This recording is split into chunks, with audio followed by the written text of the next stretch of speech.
Well, hello and welcome to our backyard garden here in the South Carolina upstate. It is April 12th, 2025. This is episode 9 already, and it's a beautiful Saturday morning. We just finished our front yard garden. As you can see, just a clear blue sky. About 55 degrees right now, around 11 o'clock in the morning. It's just a beautiful day. It's supposed to be up around 60 or 65 later. So we're going to get started. Our snapdragons, the most successful ones we have in the entire garden, growing up out of the concrete, just like last year. And then some of their seeds have spread over into this area, and this is looking really good. And then, of course, our bearded iris doing extremely well. We have 2 different varieties, actually 3 in this bed. The white one's already finished up down below. And here we have the just the standard lavender bearded iris, and then we have a few of these darker purple, mixed purple and lavender variety. Nowhere near as many of those, but all of them doing really well. Some of them having fallen over a little bit because they're taller than they can support. But one thing we have had an issue with this year, and I don't know if it's exactly what's causing it. I'm not a pest expert, but we've had a lot of these little parasites. Not sure if they're aphids or something like that. They don't seem to be affecting the actual health of the plants. They're still vibrant. They're putting out lots and lots of flowers, and the leaves aren't really getting chewed up. But it's not ideal. We saw a similar thing with some of the clematis in our front yard, and it did affect them. They have not done very well. So far these irises doing great. Hopefully that will continue. And in the meantime, we'll try to figure out what's going on parasite-wise. Got a big daisy here. Now this won't bloom until late summer, probably August, September. But in the meantime, it's given us a lot of greenery. And then down in here, I finally did our cleanup.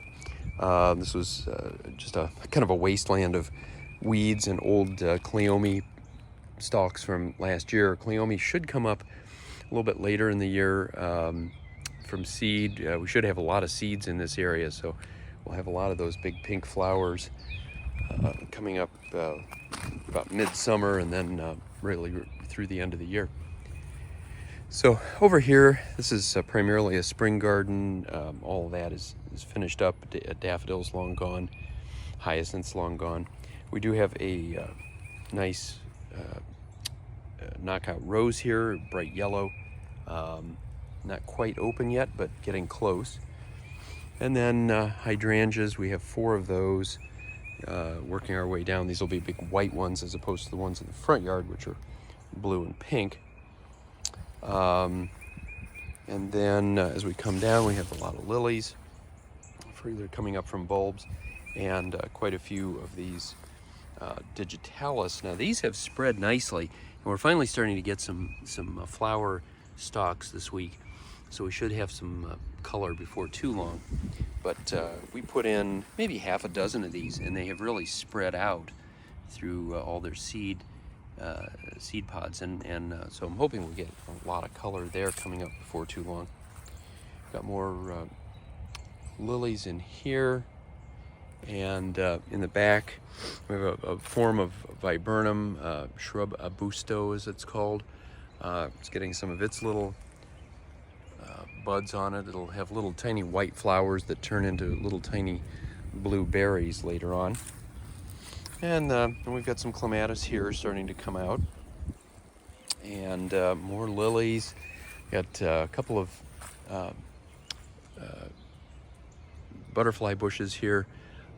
They'll bloom early to midsummer and through the end of the year. Got a lilac back in here that I think it peaked maybe a week ago, but still beautiful, still fairly fragrant. Supposedly that one was supposed to bloom twice a year, but so far that has not been the case. Now here, this particular combination is hopefully even by next week is going to really be fully in bloom. It's just getting started now, but it's a red knockout rose just starting to open up, and then on top of that, draped all over it, is a large, kind of a giant white clematis. The first of those is starting to open up here. The combination is breathtaking once it's fully open, so I'm hoping by next week we'll see that. If not, maybe it'll be a week after that. And we have the first of our 6 azaleas back here that are doing really well, just starting to bloom. We should have maybe in another week those will be fully in bloom. They're a little bit behind most of the other azaleas in this neighborhood, in this area around Greenville, South Carolina. Most of the azaleas have been in bloom for a couple of weeks already, and these are behind. Might be because they don't get a lot of sun, but I'm really not sure what's behind that. The daylilies coming up, more digitalis here. We've got some creeping jenny, which have really taken off. These light green ground cover plants. They don't really flower, but they give a nice contrast to all the other color that we have. And then back here we have our one viburnum, which is doing absolutely great. It has 1, 2, 3, 4, 5, 6, 7, 8, 9, 10, 11, 12.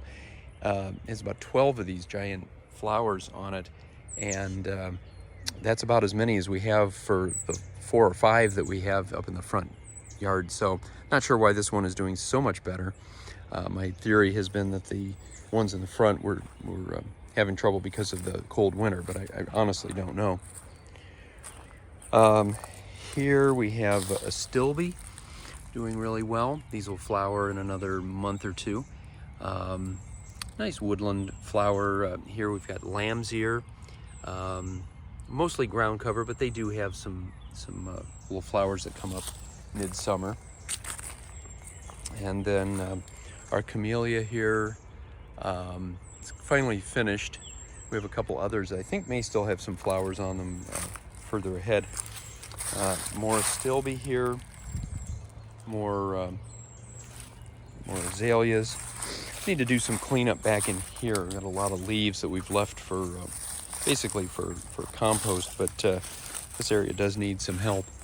And we've got one little pretty pathetic wisteria back here. This thing has struggled since I put it in. I kind of thought wisteria would grow just about anywhere, and this has proven me wrong, because we have one over on the other side that has not done well either. But we do have some that have done absolutely great, like this one here, which is covered with buds. It's going to start blooming probably in another week or 2. This one has grown all along the fence, so we should have a lot of flowers before too much longer. And then coming across this way, got a lot of things that are just kind of getting started. Lots of daylilies, not ready to bloom yet, but in another month or so they will be. And we've got some Giacomini clematis back there, some other clematis up against the fence, and certainly a lot of climbing roses. And what else do we have? Still have a lot of trimming that needs to be done. Some unwanted trees that just start growing up out of nowhere like this need to be chopped out. I've seen a lot of that this year. More lilies from bulbs that will bloom probably in another month or so. Some daisies here. Our big knockout rose. This has come back beautifully from getting eaten down to the ground by a beaver last year. It's got lots and lots of buds on it, so we should have some great color before too long. And speaking of color, doesn't get much better than this. We've got these Giacomini clematis coming up onto the trellis here, and then some of these lighter whitish, pinkish ones. And then they're mixed in with jasmine and climbing roses. And if you can see, I don't know how well you can see this on the video, but all these buds, these are all climbing roses, little tiny pink flowers that are gonna go crazy in another week or 2. So when this all gets going, you know, we're gonna have all these different colors, the off-white and the purple, and then the pink and the white, little tiny white flowers from the jasmine. And then over on this side, we've got red roses that are growing up on the trellis. So they're going to meet, and we're going to have a lot of color. Again, you can kind of see these things close up. There are truly thousands of these buds. It's just an amazing plant, and can't wait for it to open up. Here, nice. I won't call it a climbing rose. It's just a regular rose, but it has gotten really tall over the years. It's just done really well here. Gives us a lot of nice red flowers. It does struggle with black spot, and it's already getting black spot now in early April, but despite that, it continues to put out flowers all through the season. Got one little red flower back in here. I don't know the name of that one. I think that's one that somebody gave us, but I don't know the name. One rose here, just a single rose that has come out on this plant so far. It's kind of finishing up, but it still looks nice. And we've got a couple more buds on that one still to come.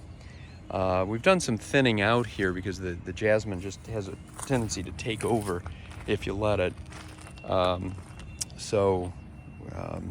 That area should fill in a little bit more. I mentioned these camellias, and we actually do still have a couple in bloom.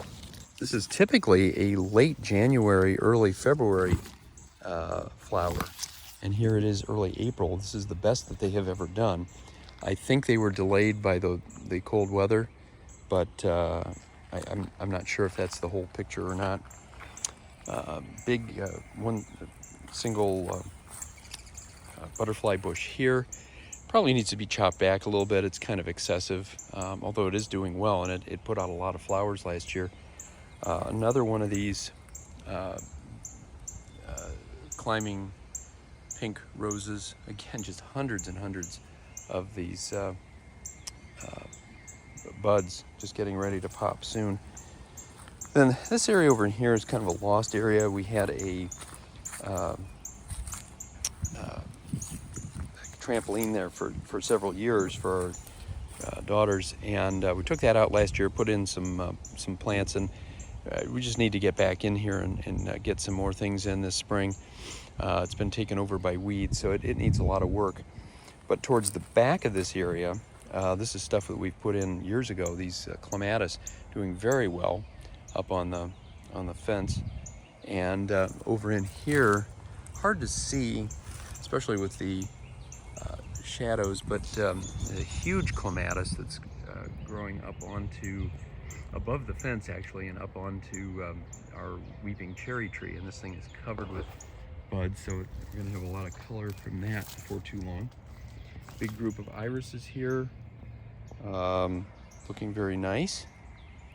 And we'll come around this way.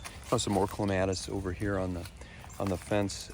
These took a long time to get to do well. This has been kind of a dead zone for us, but we have quite a few clematis that are finally making it, and I'm hoping it will give us some nice color this year. Over here, our big wisteria. This one's been around now for about 5 years or so. You can see the trunk. It's a huge plant, and has a tendency to take over if you let it. So we've had to kind of trim it back a little bit, but even with that, it's covered with buds, and it's going to give us some nice flowers before too long. I always comment on this, the fact that the wild wisteria in this area, and there's a lot of it in all over trees and so forth along the roads, they all get started late March, and most of them are finishing up now, and these are not even open yet. So these are typically about a full month behind their cousins. We find that very interesting. Don't know if they're different species or what, but it is kind of interesting to watch that. Over here, I'm going to show from a different angle. I mentioned this clematis earlier. It's got just a few flowers that are open right now, but it has a lot of buds, so we're going to get a lot of color out of this before too long. I think they've just kind of grown up onto the tree, and I don't want too much of that, clematis aren't as invasive as the wisteria, so I've had to be more aggressive at cutting back the wisteria. But the clematis are such fine little vines. They don't usually hurt a tree, and frankly, as far as I'm concerned, if it brings us more flowers, I'm all for it. And the clematis are a little more desirable because they will flower all through the season and give you color, all the way through, midsummer and sometimes into late summer if you're lucky. Now over here, this is an area that needs a lot of work, a lot of weeds, a lot of dead canna from last year. I got started on this yesterday, and then we got a thunderstorm that kind of got in the way, but I did do our spring cleanup over here last week. It finally looks pretty decent. Lots of weeds, little trees, and debris from last year that I cut back. I'm going to do the same over here. It looks terrible right now, but it just takes some time, and we will get there. Now, this is a great view right here of the clematis growing up on the fence and up onto the trellis. I just replaced our flags last, Thursday, I think. They really need to be, since they get so much sun exposure and wind, they really need to be replaced about every year. But this flagpole is becoming an increasing challenge to work with because it's so completely surrounded by the plants. But I was able to kind of get it back in there. So again, lots and lots going on here. More clematis, far more of these Nelly Moser variety that you can see from this side. And then those will be joined very shortly by the jasmine. I'm starting to see some jasmine buds, so we should have flowers maybe in another couple of weeks. So unlike the song Summer Breeze by Seals and Crofts, they say July is dressed up and singing her tune when the jasmine is in bloom, but here it's in April and May, so that's a difference being in the south versus the north. So maybe they wrote their song in Minnesota, I don't know. So got more clematis here. Kind of cut back this area. It was starting to get so overgrown it was hard to walk through here. Still a lot heavier on the right side with all these climbing roses. But again, it's just something you have to keep on top of. Over here, we do have one wisteria. This has just struggled mightily. I don't know if it's going to survive or not, but it does have a couple little buds, so it's giving its best shot, and we'll see what happens with that. And our tea olives, I think, are done. These had little tiny white flowers on them. I'm seeing just a couple left, but they're basically about done for the year. Doing reasonably well for the most part. And then over in here, we'll finish up with this bed. More of a summer bed. We haven't cleaned any of this up. Lots of weeds, lots of dead stuff from last year still here, but we are getting some roses getting ready to bloom. Some already are blooming here. These yellow ones from this knockout doing really well, and I'm seeing a lot more buds on this one. So this is doing much better than last year. I think it just took a little time to come into its own. Iris is back in there, just starting to bloom. Got some strawberries down there on the ground, and daylilies, just a lot of different things, clematis. We will be getting some calla lilies. In fact, I'm just seeing the first one starting to come up now, just breaking ground, so that'll be exciting. We have several different colors of those, and some here as well. On this, strangely enough, this lilac, I cannot explain this thing. It's the one of the bigger lilacs that we have. It's the first one that I put in. This is the sum total of its flowers for this year. Really, the only real purpose it's serving is to give these clematis a place to bloom, which is fine. It's better than nothing, but really, as a lilac, it's been kind of a failure. And then over here, we've got a different lilac that's about a year younger, doing much better. Obviously, tons and tons of flowers on it, and it is peaked. Just starting to wither a little bit now, but it did really well. So I'm real happy with that. Some more clematis here, coming up on top of this. I think it was called a moon glow or something like that. These really beautiful lavender roses, very fragrant. They smell wonderful. More clematis, even some clematis hiding back there in the shadows. You can just barely see them, but they're everywhere. We've put a lot of them in, and they've done well. This is our other huge climbing rose. We really have 4 of them in the backyard in different places, and all of them are just doing wonderfully. And again, they are just absolutely covered with these buds. And so I'm assuming before too long we're going to have a lot of color here, and then they usually continue to bloom through the really well into November. Here, Coreopsis. We're going to have some other things, some lilies and zinnias later on. Jenny is just starting to get some of that stuff planted now. We're starting to see our seedlings coming up on our back porch. When she gets going, it's like a seed factory. And if you saw any of our videos from last year, you'll may remember how extensive our zinnias were. So hopefully we'll get that again. Same thing with vincas and marigolds and a few other things. So that's it for today. Beautiful day. Garden is doing great. Still doing some more spring cleanup. It's a long process here, but I think every week it's looking a little bit better. If we get the mulch in this week, should look better yet. A little more groomed by the next episode next weekend. So hope it's sunny wherever you are, and until next time, happy gardening.